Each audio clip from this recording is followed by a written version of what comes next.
आज आपण आता आपल्या हा जो एपिसोड आहे या पॉडकास्टचा याच्यामध्ये आपण समृद्ध नाशिक हा विषय घेऊन नाशिकमधल्या समृद्ध जी ठिकाणं आहेत वेगवेगळ्या विषयातली आहेत ती तर त्याच्यापैकी एक आपण नाशिकमध्ये हेल्थ हा कन्सेप्ट घेऊन हेल्थ आणि वेलनेस याच्यामध्ये जे नाशिकमध्ये एक प्रथितयश क्लब आहे ABS तर त्याचे जे इथले प्रणेते आहेत ते श्री अभयजी नेरकर आज आपल्याकडे आलेले आहेत तर आज आपण त्यांच्याशी गप्पा मारायला आता सुरुवात करूया.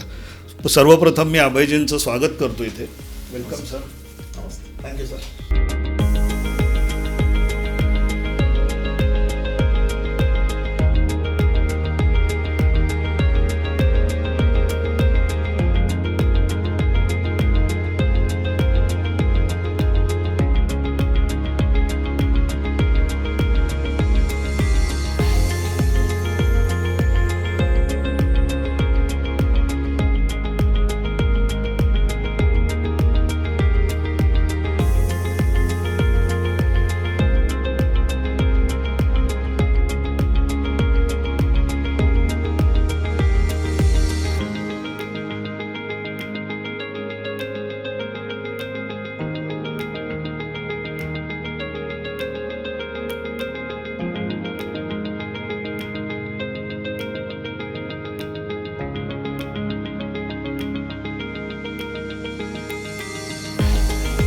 तर आता ABS ह्याच्याबद्दल हा विषय घेऊन आपण बोलणार आहोत. तुमचे इतर अनेक उद्योग तर आहेतच अगदी आणि त्याच्याप्रमाणेच तुम्ही हा हेल्थ आणि वेलनेस ह्या विषयामध्ये तुम्ही रस घेतलात आणि तर तो कसा काय प्रवास होता म्हणजे तिथे तुम्हाला यावंसं असं का वाटलं की हा विषय घेऊन याच्यावर एवढी मोठी इन्व्हेस्टमेंट नाशिकसारख्या शहरामध्ये करणं गरजेचं आहे असं तुम्हाला काय वाटलं तर त्याच्यात थोडक्यात आम्हाला थोडी कल्पना द्यावी. असं मला काय वाटलं हा जर का प्रश्न याचा विचार केला तर बेसिकली मी ज्यावेळेस एज्युकेशनला पुण्यात होतो आणि पहिलेपासून माझा स्वभाव हा थोडासा क्युरियस जास्त होता. I can say that. अजूनही तो तसाच आहे. तर मी पुण्यात असताना मला असं वाटलं की एक चांगला फिटनेस क्लबला एक चांगल्या जिमला आपण जावं आणि त्यावेळेस त्या सेनापती बापट रोडवरनं जात असताना तिथे ICC हे सेंटर चालू झालं, इंटरनॅशनल कन्व्हेन्शन सेंटर. ती बिल्डिंग अतिशय दिमागदार होती आणि तसंच तिथे दिमागदार आहे ABS फिटनेस वरती चालू झालं. खालून आम्ही सिग्नलवरती उभं राहून त्यावेळेस माझे मित्र मी ज्यावेळेस हे बघायचो की बाबा एक दिवस तिथे आपण ॲडमिशन घेऊयात, एकदा बघायला जाऊयात आणि आम्ही बघायला गेलो आणि एकदम असं फील गुड फॅक्टर आलं कारण की एक तो आपला टच मला तिथे इमिजिएट बेसिसवरती जाणवला. तो म्हणजे असा की ABS belongs to Abhimanyu Sable sir. बरोबर आहे. सो एक असं खूप चांगला वाईब तिथे मला जाणवला आणि ज्यावेळेस मी तिथे गेलो मी ॲडमिशन पहिले त्यांनी ट्रायल घ्यायला सांगितली. ट्रायल घ्यायला सांगितल्यानंतर तिथे बघितलं की काचेच्या पलीकडे डान्स क्लासेस चालू आहेत, इकडच्या बाजूला मोठ्याच्या मोठं कार्डिओ सेक्शन आहे, इकडे जे आपले वेट जे असतं ट्रेनिंग सेशन ते झोन आहे, इकडच्या बाजूला बघितलं तर मशीन झोन वेगळा आहे, समोर तिथे स्विमिंग पूल पण आहे, चेंजिंग रूम, वॉशरूम. हे सगळं बघितल्यानंतर ते एवढं प्रशस्त आणि एवढं मोठं होतं. मग जो कन्सेप्ट त्या ABSचा आहे किंवा आपल्या ABSचा आहे ABS fitness and wellness club हा तिथे मला तो खूप भावला आणि मी तिथे ॲडमिशन घेतली आणि ज्यावेळेस तो सगळा अनुभव घेतला तिथे एक्सपिरियन्स केलं ज्यावेळेस तिथे थोडंसं एक कुठलाही क्लब घ्या जिथे आपण जातो तो एक आपल्या लाईफचा एक पार्ट बनतो कारण की 1-1.5 तास आपण डेली तिथे आपला स्पेंड करतो, रोज जात असतो. बरोबर आहे. त्यावेळेस जे सगळं तिथे डेव्हलप झालं तिथलं कल्चर जे बघितलं मग त्यावेळेस मी तिथे सरांना सांगितलं होतं की सर यायचंय आजही सर सगळ्या क्लबला जातात. त्यावेळेस सरांना सांगितलं सर जर का मला स्कोप मिळाला मी माझ्या लाईफमध्ये जे माझे गोल्स आहे जर का मी ते अचीव केले तर मी नक्की ABSची नाशिकसाठी फ्रँचायसी घेईल आणि हिअर वी आर. आपण फ्रँचायसी घेऊन आता आपण 8व्या वर्षात पदार्पण करतोय किंवा केलंय.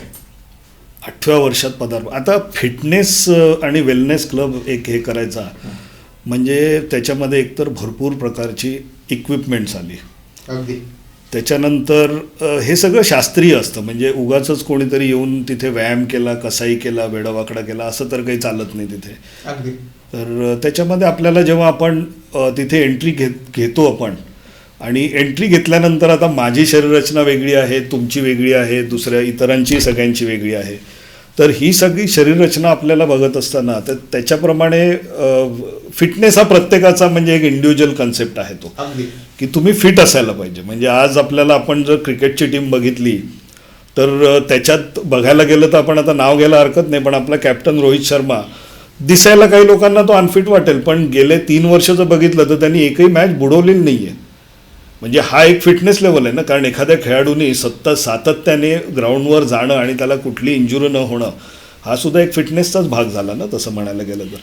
तर हे जे वेलनेस आणि फिटनेस असतो तो जिमिंगपेक्षा वेगळा कसा काय असतो? म्हणजे तो जिमिंगपेक्षा वेगळा कसा काय असतो याचा अनुभवच मी पुण्यात घेतला आणि म्हणूनच मी ABS नाशिकमध्ये आणलं. Fitness and wellness club that straight away belongs to जे सरांचं म्हणणं असतं. तुम्ही सरांना फॉलो पण करू शकता. तुम्हाला सर खूप सोशल मीडियावरती दिसतील देखील. यूट्यूबला आहेत, इन्स्टाला आहे, लिंक्डइनला आहेत. खूप सारे त्यांचे इंटरव्ह्यूज आहेत.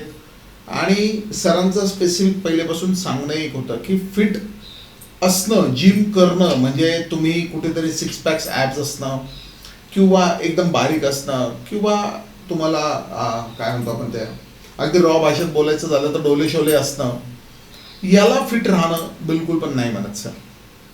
फिट राहणं सरांचं म्हणणं असं आहे की 45 मिनिट्स डेली तुम्ही वर्कआउट करा. तुम्ही जाड आहात, तुम्ही बारीक आहात, तुम्ही ओव्हरवेट आहात, तुम्ही जे पण काही आहात, लेट इट बी. ते फक्त तुम्ही ह्या दरवाजाच्या आत या आणि इथे 45 मिनिटं मी तुम्हाला गॅरंटी देतो. 45 मिनिटाच्या एक परसेप्शनने किंवा एका आपल्या स्केड्यूलने आपण तिथे जातो, पण 1 ते 1.5 तासाच्या वरती आपण वर्कआउट करतो.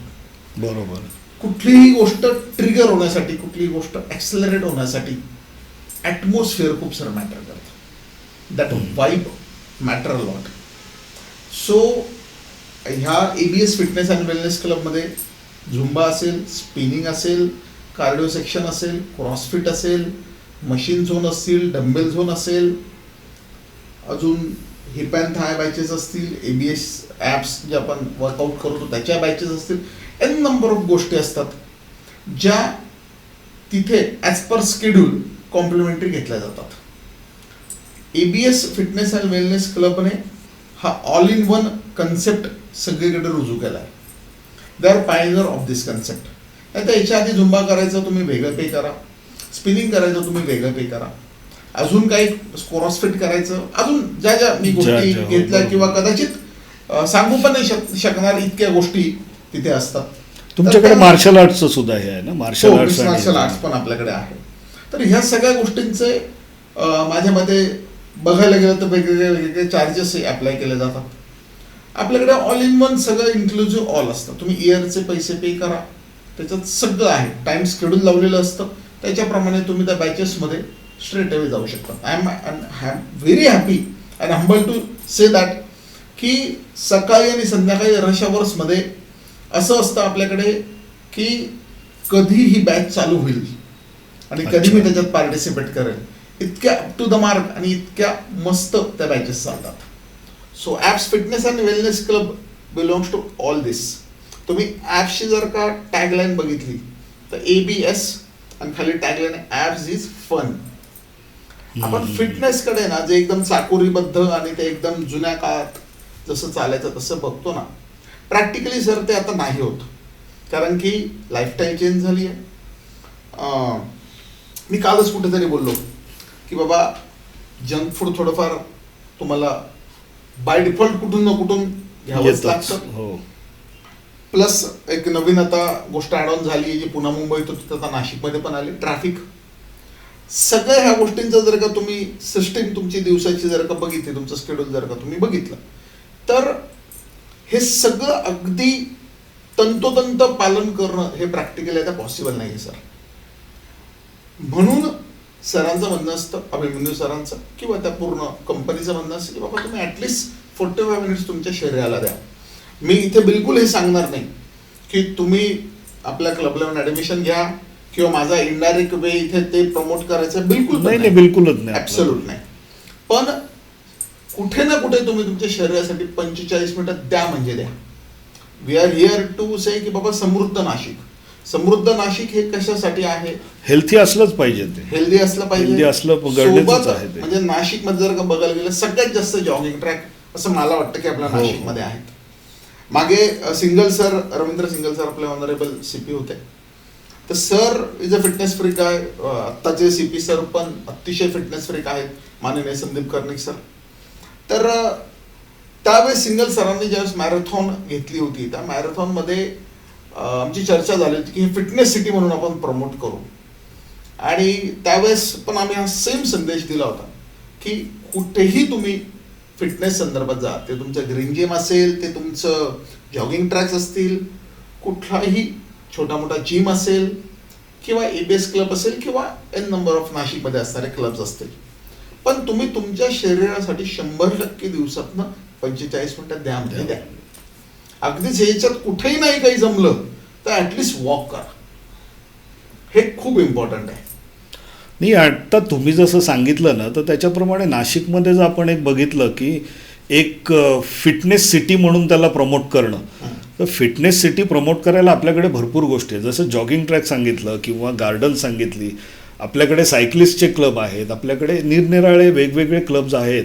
आणि याच्यामार्फत नाशिक हे ऑलरेडी तसं बघायला गेलं तर फिटनेस फ्रीक शहर आहे. म्हणजे शहराचा एकंदरीत जर तो एक जॉनर बघितला तर तो फिटनेस याच्यामध्ये तो फिट होऊन जातो. अवेअरनेस आहे. त्याच्यानंतर आपल्याकडे वेदर आपल्याकडे आपल्या यानी चांगलं आहे की जे वेदर आपल्याला आउटडोअर इनडोअर सगळ्या प्रकारचे, म्हणजे कुठलाही व्यायाम केला तर आपल्याला तसा म्हणावा तसा बाकी जशा शहरामध्ये ह्युमिडिटीमुळे जो थकवा येतो तसा थकवाही आपल्याकडे विशेष येत नाही.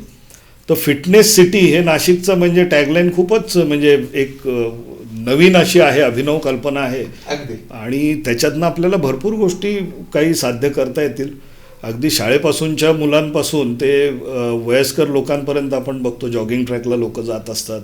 सायकलिंग करायचं आहे. इथे बरेचसे इतर आपल्याकडे म्हणजे आपला सह्याद्री तर पर्वतरांगांनी भेग झालेला आहे, गड किल्ले आहेत, इथे जाणारे आपल्याकडे ट्रेकर्ससुद्धा आहेत. आणि आता हा जो फिटनेस क्लबचा जो कन्सेप्ट आहे की तुम्ही जसं सांगितलं की दिवसभराच्या स्ट्रेसमधनं तिथे फन म्हणून या, तिथे काही ॲक्टिव्हिटीज तुमच्या चालतात, त्या ॲक्टिव्हिटीजमध्ये पार्टिसिपेट करा. सो हा एकदमच सगळं अभिनव सगळा हे आहे, उपक्रम आहे. आणि त्याच्या बऱ्याच संकल्पना तुमच्याही डोक्यात काही असतील की याच्या पुढे आता इथपर्यंत आपण ABSचं हे घेऊन आलो आहे.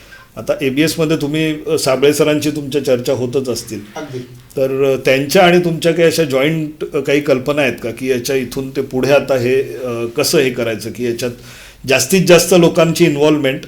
म्हणजे नाही, मी असं नाही म्हणत आहे की त्यांनी ते ABSच्याच मार्फत करावं, पण जसं तुम्ही म्हटलं की तुम्ही मॅरेथॉन प्रमोट करत असता, तुम्ही आत्ता गेल्या रविवारीच मला वाटतं महिलांसाठी एक कार्यक्रम प्रमोट केला. तर ह्या प्रमोशनल ॲक्टिव्हिटीज काही तुम्ही त्याच्याकडे, कारण तुमचे व्यवसाय इतर बरेच आहेत, हे तुम्हाला तुमची आवड पॅशन म्हणून तुम्ही करताय, तर कसं काय पुढे तुम्ही ते बघताय? म्हणजे काय हे मला म्हणजे एक असं वाटतं याच्यामध्ये ABS is a very nice platform की ज्या प्लॅटफॉर्मवरती तुम्ही वर्कआउटसाठी यायचंच, याच्यात काही शंका नाही. पण त्याचसोबत एक सोशल टच जो आपला असतो किंवा एक सोशल थॉट जो असतो तो डेव्हलप करायला प्रत्येकाला खूप चांगला त्याचे स्कोप मिळतो, ॲज अ मेंबर म्हणून पण आणि ॲज अ फ्रँचायसी ओनर म्हणून पण. तर जसं आता सॅरी रन आपण मागच्या रविवारी घेतला, मला वाटलं होतं की हां नक्कीच मी जे ऑर्गनायझर आहेत त्यांना ह्याच थॉटवरती सपोर्ट केला की त्यांचा थॉट खूप क्लिअर आणि प्युअर होता. ह्या बऱ्याचशा गोष्टी आहेत ना, ह्या सगळा जो काही याचा व्हॉट वी कॅन से की अल्टिमेटली जे कन्क्लुजन असतं ना ते एकाच गोष्टीवरती जाऊन थांबतं, ते म्हणजे पैसे. या सगळ्या इव्हेंट्समधून कोणाला ना कोणाला छुपा अजेंडा किंवा त्यांची गरज हा पैशावरतीच असतो, किंवा कोणाला पॉलिटिकली मोठं व्हायचं असतं किंवा कोणाला कुठल्या तरी काहीतरी अचिव्हमेंट्स इनडायरेक्ट वेने अचीव करायचे असतात. तर या असोसिएट जो आता जो आम्हाला आले ते ART असोसिएट्सवाले, त्यांचा थॉट खूप मला प्युअर आणि खूप मस्त वाटला की बाबा रे आम्हाला we don't want any fund, we don't want like indirect way fund, nothing, we just want your support. This is what, असे जे इव्हेंट्स असतात, अशा ज्या संकल्पना असतात, यांच्या मागे तुम्हाला Abhay Nerkar, Vipul Nerkar, Nerkar properties, ABS team 100% मागे दिसतील. आणि याच सोबत जर का तुम्ही क्लबला आलात आपल्या तिथे, एक पूर्ण फॅमिलियर कल्चर आहे. पूर्ण म्हणजे अगदी आपला ट्रेनरपासून तर मेंबरपर्यंत प्रत्येकाला खूप स्मूथ आणि खूप कल्चर्ड हे सगळं ABS अतिशय व्यवस्थित वेल मेंटेन करत असतं. म्हणजे मी जो तुम्हाला सुरुवातीला सांगितलं की इट्स कल्चर्ड, हे जे आहे हा फिटनेस आणि वेलनेस क्लब इट्स कल्चर्ड आहे, आपल्या संस्कृतीला धरून आहे. गणपती बाप्पा आपल्याकडे येतात, ते 10 दिवस म्हणजे इतकं ते फेस्टिवल लाईक सगळे वाट बघत असतात मेंबर जे आहेत. आणि यू वोंट बिलीव्ह की अगदी 25-25, 30-30 लोकांची मिळून एक आरती आपल्याकडे होते. इतके मान्यवर आणि इतकं तिथे सगळं छान असं पॉझिटिव्ह रश आपल्याकडे असतो. सो ह्या ABSच्या माध्यमातून किंवा फिटनेस सिटी प्रमोट करत असताना हा जो अँगल आपण ठेवतो किंवा एक्सप्लोर करतो, हा प्रत्येकाने केला पाहिजे असं मला वाटतं. नाही, आपली संस्कृती आणि आत्ता जसं तुम्ही म्हणला की साडी रन, म्हणजे हा आता एकदम वेगळाच एक उपक्रम होता. त्यात महिलांनी खूप उत्स्फूर्तपणे भाग घेतला. आणि आपण बघतो की आपल्या संस्कृतीमध्ये कुठेही काही कमी नाही आहे. म्हणजे नाही, आपल्या संस्कृतीमध्ये भरपूर काय काय आहे, लोकांना देण्यासारखं आहे. त्याच्यात जसं तुमच्याकडे आता तिथे तुम्ही म्युझिक तर चालू असतं, म्युझिकमध्ये बऱ्याचदा लाईव्ह सुद्धा असतो, लाईव्ह DJ असतो. तो लाईव्ह DJ हा एक जरी वेस्टर्न कन्सेप्ट झाला तरी तुम्ही ढोल ताशा पथक सुद्धा तुमच्याकडे हे आहे. हो, तो एक विषय खूप महत्त्वाचा आहे. आणि खूप मला असं वाटतं की जे एखादं छोटंसं आपलं आपण म्हणतो ना की रोपटं आहे, त्याचं वटवृक्ष होतो, हा अनुभव आहे ना मला मागच्या वर्षी आला. आम्ही कुठलाही छुपा अजेंडा नाही, कुठलंही त्याच्यामागे इनडायरेक्ट बेनिफिट नाही, फक्त आपली संस्कृती प्रमोट व्हावी आणि आपल्या पुढच्या पिढीला काय असतो गुढीपाडवा, काय असतं ढोलपथक, काय आहे आपली संस्कृती, हे समजण्यासाठी किंवा हे लक्षात राहण्यासाठी आम्ही गुढीपाडव्याची शोभायात्रा चालू केली. आणि ती चालू केल्यानंतर मला आठवतो त्या पहिल्या वर्षी फक्त 5 ढोलपथक होते. आणि मागच्या वर्षी, ते कितवं वर्ष हे मी सांगत नाही, पण मागच्या वर्षी त्याच शोभायात्रेमध्ये 9 ढोलपथकं होते आणि तेवढे चित्ररथ पण होते. आणि याला आम्ही कोणालाही बोलवत नाही, इन्व्हाइट करत नाही. It's just a plain and pure thought. सकाळी बरोबर 6:30ला पहिलं नारळ फुटतं म्हणजे फुटतं. नारळ वाढवल्यानंतर कार्यक्रम सुरू होतो. तुम्हाला सांगतो 9:30 वाजता आमचा कार्यक्रम एंडअप होतो, देवीची आरती होते आणि त्या दिवशीची गुढीपाडव्याची शोभायात्रा आपली तिथे थांबते. तर एखादी गोष्ट जर का आपण छोटीशी सुरुवात केली आणि त्याला पॉझिटिव्ह जर का फक्त तुमचा अँगल असेल आणि प्युअर हेतू असेल तर काय होऊ शकते हे त्याचं मोठं एक्झाम्पल आहे. मागच्या वर्षी कुठल्या तरी एका मीडियाच्या चॅनलने त्याच्या न्यूजमध्ये ते टाकलं, तेव्हा आम्हाला कळालं की बाबा नाशकातली सगळ्यात मोठी शोभायात्रा आपल्या इथे होते आणि ती आपण करतो. सो हे असं असतं. म्हणजे एखादी गोष्ट जर का तुम्ही सोशली करत राहिलात आणि त्याला पॉझिटिव्ह वेने जर का तुम्ही मेंटेन केलं तर दिस इज व्हॉट द आउटकम.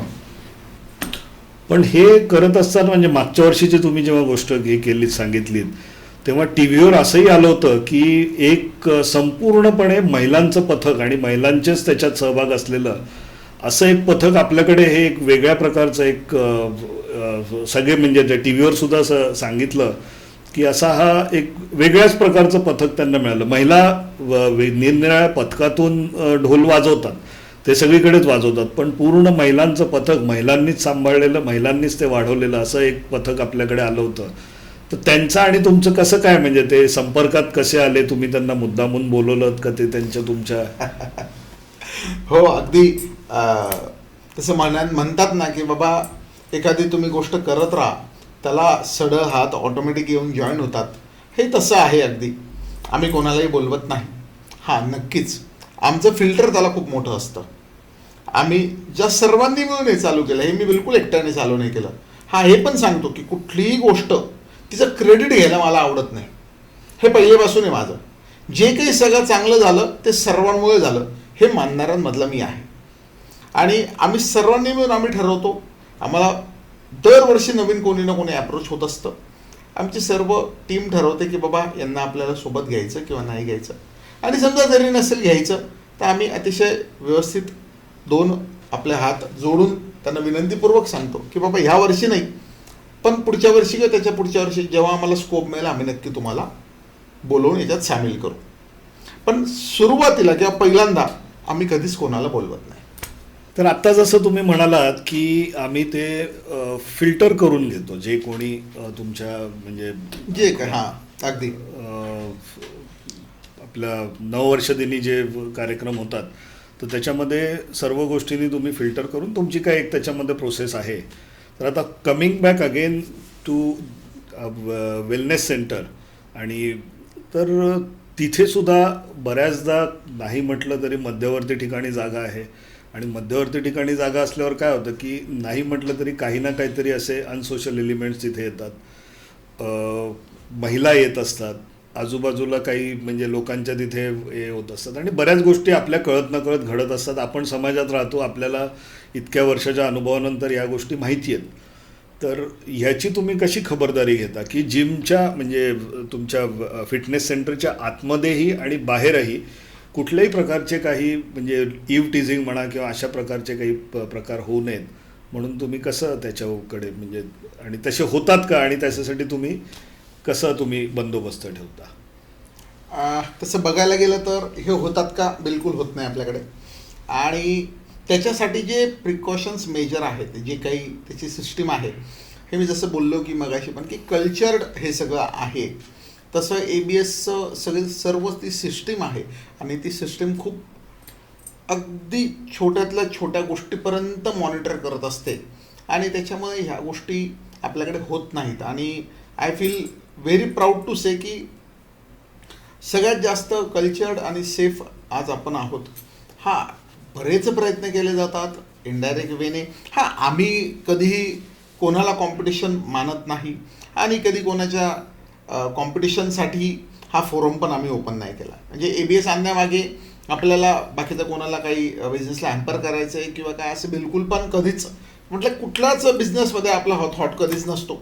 मी कर्मावरती विश्वास ठेवणारा माणूस आहे आणि जर का आपण असं काही केलं तर नक्कीच कर्म आपल्याला उत्तर देईल. तर ह्या थॉटवरती मी चालतो, आम्ही चालतो आणि त्याच्याचमुळे आम्ही असं काही कोणातला कॉम्पिटिशन मानत नाही आणि कोणाच्या कॉम्पिट करण्यासाठी हा प्लॅटफॉर्म नाही आम्ही आणला. पण काही लोक तसं गैरसमज करून प्रयत्न करतात. अगदी स्पॉन्सर्ड ॲडमिशन्स पण आपल्याकडे घ्यायला सांगतात आणि तिथे काहीतरी इनोसन्स व्हायलन्स प्रयत्न होतो.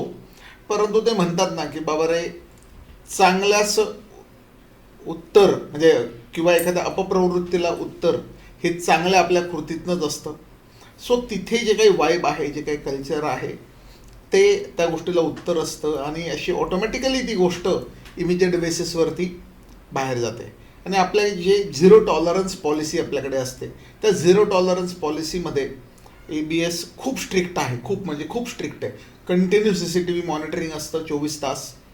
आणि ज्यावेळेस सकाळी 7 वाजता क्लब ओपन होतो तर रात्री 10 वाजेपर्यंत कंटिन्यू मॉनिटरिंग चालू असतं.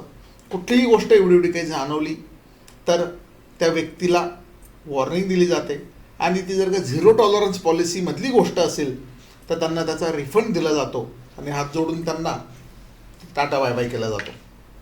त्याच्यामध्ये ही देखील काळजी घेतली जाते की बाबा त्यांचा सोशल कुठे डिस्टर्बन्स व्हायला नको, त्यांची व्यक्तिरूप गोष्ट कुठेही किंवा ते व्यक्तीचं नाव हे डॅमेज व्हायला नको, हे देखील ते बघितलं जातं. सो हे फिल्टर जे आहे हे सर्वच ठिकाणी आहे आणि त्या फिल्टरचा पॉझिटिव्हली जो आपण म्हणतो यूज हा अगदी तिथे होत असतो. हे एक खरोखर म्हणजे गरजेची गोष्ट आहे. कारण बऱ्याच ठिकाणी काय होतं, आपले उद्देश सगळे चांगले असतात पण येणारा न्यूसन्स क्रिएटर जो असतो त्याच्यामध्ये त्याला कुठल्याही कसले विधिनिषेध नसतात, कसलेही नसतात. कारण ह्या सगळ्या ठिकाणी लोक येतच राहणार आणि ती तशी येणार. मध्यवर्ती ठिकाणे, छान पार्किंग जागा आहे तुमची, आणि तुम्ही कितीही नाही म्हटलं तरी म्हणजे तुम्ही स्वतः मार्केटिंग करत नसला तरी आम्ही एक तिथे नेहमी येणारे म्हणून आम्हाला माहिती आहे की ही खरोखरच चांगली जागा आहे. Great. त्याच्यानंतर तुमच्याकडे बघण्याचा एक दृष्टिकोन वेगळा कसा होतो की तुमचं सोशल भरपूर आहे. अगदी. आणि त्याच्यामध्ये आता तुम्ही रोटरी क्लब्समध्ये सुद्धा तुम्ही जोडलेले आहात. तुम्ही दोघेही भाऊ रोटरी क्लबमध्ये वेगवेगळ्या हो. मार्गाने मार्गाने तिथे जोडलेले आहात, आणि तिथेही तुमचं कार्य चालू असतं. आणि ह्या रोटरीच्या माध्यमातून तुम्ही बरेचसे सोशल उपक्रमही करत असतात, हो. आणि इतरही तुमचे काही फोरम्स आहेत. तर त्याच्याबद्दल थोडी काही आम्हाला कल्पना द्याल का काही? अगदी म्हणजे रोटरीमध्ये तर माझ्या मते मी आत्ता जॉईन झालो आहे, गेले 1.5-2 वर्ष झाले असतील. पण विपुल माझा मोठा भाऊ हा रोटरीमध्ये अगदी सुरुवातीपासून आहे, म्हणजे 8-10 वर्षापासून आहे. आणि तसंच लायन्समध्ये देखील आम्ही आहोत. नरेडको ही जी बिल्डर असोसिएशनची संस्था आहे, म्हणजे national association of real estate ही जी संस्था आहे, ह्या फोरमचं मी गव्हर्निंग काउन्सिल मेंबर आहे. यासोबत मी क्रीडामध्ये देखील आहे. यासोबत आमच्या समाजाचा म्हणजे वाणी समाजाचा महाराष्ट्राचा यूथ लीडर देखील मी आहे. आमच्या समाजात 2 विंग आहेत, त्या दोघं विंगमध्ये यूथ लीडर म्हणून मी आहे. तर सोशली आपण जसं ॲक्टिव्ह आहोत तसंच आम्ही आमच्या बिझनेसमध्ये पण तेवढंच ॲक्टिव्ह आहोत. आणि याचं एक कॉम्बिनेशन हे आपण म्हणू शकतो की हे कॉम्बिनेशन प्रत्येकाने ठेवावं, हे मी तुमच्या माध्यमातून सर्वांना सांगेल. कारण की बिझनेस जिथे येतो तिथे सक्सेस येतं हे मी मानणार आहे. आणि ते सक्सेस आलं की आपण थोडंसं, आपण नाही म्हणता येणार, पण मी असं म्हणेल की यूथ किंवा एक वेगळा क्लास आपण तिकडे जायचा प्रयत्न करतो की बाबा रे, मग बाकीच्या गोष्टींच्या सवयी असतील, रात्रीच्या गोष्टींच्या सवयी असतील, आणि तिकडे आपण जातो. त्याच्यापेक्षा बेटर आहे की आपण सोशल फोरमवरती बिझी राहावं आणि आपला देश कसा चांगला अजून उज्ज्वल घडेल याच्याकडे सगळ्यांनी खारीचा वाटा का होईना तो उचलावा. म्हणून आम्ही दोघं भाऊ सोशली पण तेवढेच ॲक्टिव्ह आहोत जेवढे आमच्या बिझनेसमध्ये पण आहोत. हां, आणि हे पण तुम्हाला सांगतो, मी खूप ठिकाणी तुम्हाला दिसेल, पण मी ना कुठेही क्रेडिट घेताना किंवा कुठेही पद भूषवताना तुम्हाला दिसणार नाही. कारण की एकदा तुम्ही पद भूषवलं की तुम्हाला माझी लागतं, आणि माझी लागलं की तुमचा कार्यकाळ संपतो. सो काम जर का करायचं असेल तर सदस्य राहा, त्या कमिटीमध्ये राहा आणि शांततेत काम करत राहा, असं मला सांगावंसं वाटतं. आत्ता जसं तुम्ही सांगितलं देश घडवायचा, हो. आत्ताच काही दिवसापूर्वी आपण नागपूरला गेलो होतो. आपण हो. बरोबरच होतो नागपूरला. हो. आणि तिथे जसं रोटरीचे मेंबर होते त्याचप्रमाणे रोटरॅक्ट ही जी रोटरीचीच एक यूथ विंग आहे, तर ती मुलं म्हणजे अगदी कॉलेजमध्ये आणि कॉलेजमधून नुकतीच बाहेर पडलेली मुलं असतात. आणि त्यांचा मी एक तुमच्याशी जो रॅपो बघितला की ते सतत तुमच्याबरोबर, अभयदादा बरोबर आम्ही येतो, म्हणजे आम्ही त्यांना किती सांगितलं की चला आपण जाऊ एकत्र, नाही आम्ही येतोय अभयदादा बरोबर. तर ते हे कसं काय ट्युनिंग तुमचं कसं जुळतं, तुम्ही जुळवून घेता की आपोआप आपलं जुळतंच ते, म्हणजे त्याला काय? नाही, असं काय याच्यात कुठलं रॉकेट सायन्स नाही आहे, काय कुठली माझ्याकडे जादूची कांडी पण नाही आहे. पण माझा स्वभाव असा आहे की मी अगदी म्हणजे 6 महिन्याच्या किंवा 6 दिवसाच्या बाळापासून त्या अगदी 60 वर्षाच्या किंवा 70 वर्षाच्या आपल्या आजी आजोबांपर्यंत सर्वांशी अतिशय छान पद्धतीने माझं ट्युनिंग हे आहे. आता असं म्हणा याचं काय सिक्रेट आहे बाबा, तर काही नाही, ती देवाची देणगी आहे. पण 60 वर्षाच्यांना आजी आजोबा नका म्हणू, म्हणजे आम्ही आजी आजोबा होऊन नाही, आय एम नॉट लाईक, तुम्हाला नाही म्हणत आहे, तुम्ही तर सर समवयस्कर आहात असं मी समजतो. पण अगदी म्हणजे त्यांच्याशी देखील ट्युनिंग आहे माझं, हे सांगण्याचं माझं पॉईंट ऑफ व्ह्यू. पण त्यांना म्हणजे तुम्ही गाईडही करत असणार, कारण ही मुलं आहेत ना, ही भरपूर काही शिकायला आलेली असतात. रोटरॅक्टची मुलं म्हणजे तिथे काय उगाच वेळ घालवायला किंवा टाइमपास करायला ते येत नाही, बिलकुलच नाही. ते आपल्याबरोबर platform तसं येतात. नाहीच आहे. तेव्हा त्यांच्याकडे त्यांचेही काही विचार असतात आणि त्यांनाही तिथे काही नेटवर्क बनवायचं असतं, त्यांना चांगल्या लोकांशी हे करायचं असतं. अर्थात आपलं नेटवर्क वेगळ्या ह्याच्यावर असतं, त्यांचं वेगळ्या ह्याच्यावर असतं, पण ते काहीतरी कुठेतरी एक विचार घेऊन तिथे येत असतात.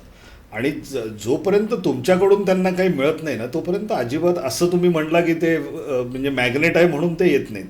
काहीतरी तुम्ही त्यांना कुठे पुढच्या आयुष्यात कसं हे करायचं काहीतरी तुम्ही गायडन्स तर देत असणार. त्याच्याशिवाय ते, कारण ते तोच घ्यायला येतात, त्यांचाही उद्देश असतो काही यायचा. तर ते कसं तुम्ही त्यांना काय म्हणजे पुढे असं कसं त्यांना सांगत असता? नाही, असं बघायला गेलं ना तर स्पॉन्टेनियस आणि पॅशनेट राहणारा मी आहे. तर पॅशनेट म्हणता येईल. स्पॉन्टेनियसली त्या भावना आणि फिलिंग्स ह्या ऑटोमॅटिकली माझ्यातनं, बोलण्यातनं किंवा माझ्या वागण्यातनं ह्या दिसतात, ॲक्शन्समधनं दिसतात. त्याच्यामागचं बेस पण तो तसा आहे. म्हणजे मला हे सांगायला आवडेल की माझे वडील 10 पैसे तासाने एका कपड्याच्या मिलमध्ये काम करायचे. फ्रॉम स्क्रॅच त्यांनी सुरुवात केली आणि आज जे काही अचीव त्यांनी केलेलं आहे ते केलेलं आहे. आणि नक्कीच मला ते सांगणं किंवा स्वतःची वाहवा करणं आवडत नाही, पण तेच रक्त आपल्यात आहे. आणि म्हणून मी माझ्या व्यवसायाची सुरुवात देखील घरातनं एकही रुपया न घेताना केली आणि अजूनही मी एकही रुपया घेतलेला नाही आहे. मी व्यवसायाची सुरुवात केल्यानंतर माझ्या मते 2.5-3 वर्षानंतर माझे बंधू मला जॉईन झाले. मी वाटच बघत होतो की माझा भाऊ कधी येईल आणि मग त्याच्यानंतर आम्ही दोघांनी हा बिझनेस ॲक्सेलरेट केला. मेन आमचा बिझनेस नेरकर प्रॉपर्टीज आणि हे जे काही बाकीचे सगळे बिझनेसेस आहेत वेगवेगळे हे एक पॅशन म्हणून किंवा डायव्हर्सिफिकेशन असावं म्हणून हे आम्ही सगळं केलेलं आहे.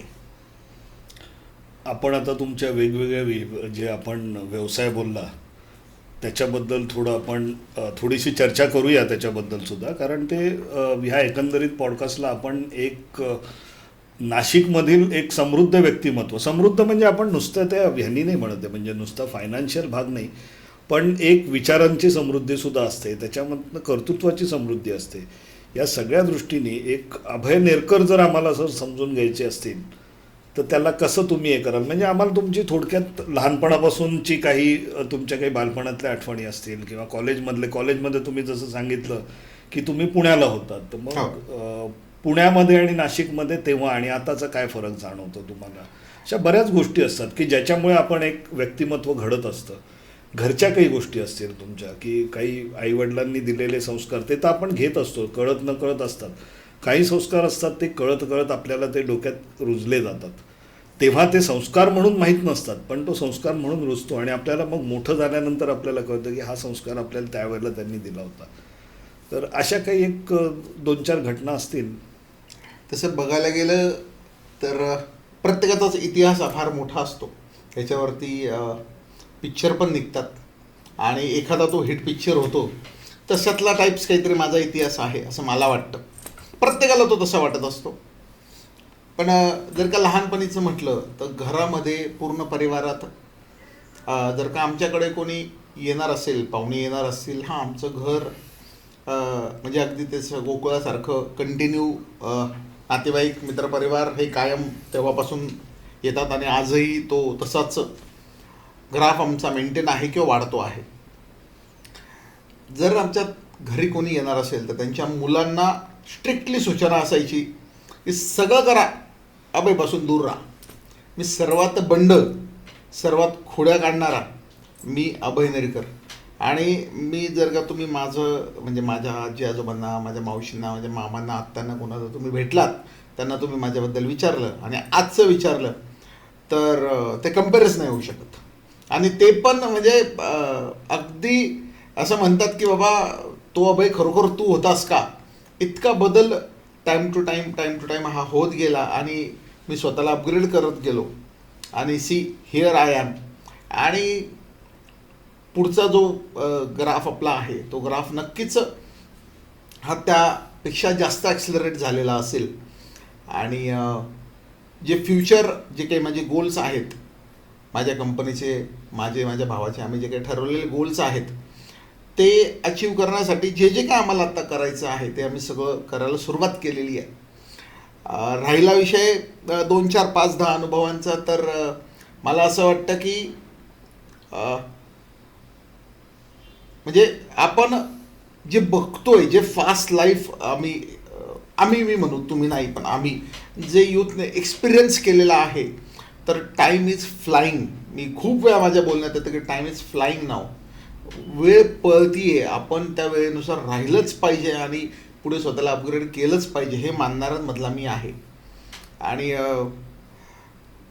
काय आपण याच्यातनं जे काही म्हणू एक कन्क्लुजन करायचं किंवा याच्यातनं काही शिकायचं, जर का असं काही वाटत असेल तर फक्त एवढंच वाटतं की प्रामाणिकता, सचोटी आणि योग्य वेळेवरती घेतलेलं डिसिजन आणि अपग्रेडेशन एवढं जर का आपण करत राहिलो तर आपल्याला कोणीही थांबवू शकत नाही. आपला गोल आणि आपलं यश हे नक्कीच आपण अचीव करू शकतो. हा नो डाऊट. याच्यासोबत याची पण साथ आपल्याला असली पाहिजे. ती म्हणजे कशाची, तर आपण एकतर आईवडिलांना आपल्या खूप रिस्पेक्ट केलं पाहिजे. सोबत आध्यात्मिक आपण असलं पाहिजे. तुम्ही कुठल्याही देवाला माना, काही माझा विरोध नाही, पण देवाला मानलं पाहिजे. ते एक आदरयुक्त भीती ही असलीच पाहिजे, म्हणजे आपण भरकटत नाही. आणि कोणीतरी आपलं मेंटॉर असावा, कोणीतरी आपलं एक गुरु असावा आपल्या फील्डमधला, असं मला वाटतं. ह्या पॉडकास्टच्या निमित्ताने तुम्ही मला बोलवलं आणि ही बोलण्याची संधी दिली किंवा हे आपलं इंटरॅक्शन झालं, त्याबद्दल मी तुमचे मनापासून आभार मानतो. थांबतो. नमस्कार. आत्ता आपण जे हे बघितलं अभय नेरकर सरांचे, त्यांनी त्यांचे अनुभव सांगितले. ABS हा एक म्हणजे नाशिकमध्ये खरोखरच म्हणजे असा एक समृद्ध क्लब आहे की जिथून तुम्ही फिटनेसबद्दल बऱ्याच गोष्टी जाणून घेऊ शकता, फिटनेस तुमचं मेंटेन करू शकता. आणि याबरोबरच आपण जी चर्चा केली अभय नेरकरजींबरोबर की त्यांनी त्यांचा एकंदरीत प्रवाससुद्धा सांगितला, इतर व्यवसायाच्या याच्याबद्दलसुद्धा त्यांनी सांगितलं. तर अशी बरीच समृद्ध व्यक्तिमत्व विचारांनी, अध्यात्मानी आणि व्यावसायिकदृष्ट्यासुद्धा बरीच समृद्ध मंडळी आपल्या नाशिक शहरामध्ये आहेत. आणि नाशिकची समृद्धी आज दिवसेंदिवस वाढतच जाते. आपल्या नाशिकचा जर परिसर तुम्ही बघितलात तर हा परिसर जवळजवळ म्हणजे 150 मैल, आम्ही म्हणतो की 150 मैल नाशिकच्या आजूबाजूचा जो परिघ आहे याच्यामध्ये जर बघितलं तर एक जवळजवळ $300 बिलियन एवढी त्याची इकॉनॉमी स्ट्रॉंग आहे. आणि ह्या अशा शहरात आम्ही राहतो हे आमचं भाग्य आहे. आणि बाहेरून जर कोणी हा पॉडकास्ट बघत असाल तुम्ही, तर तुम्हीही लवकरात लवकर नाशिकला येऊन नाशिकला समृद्ध करण्याचा विचार नक्कीच कराल अशी आम्हाला अपेक्षा आहे. मी अभय नेरकर सरांना धन्यवाद देतो आणि हा पॉडकास्ट इथेच थांबवतो.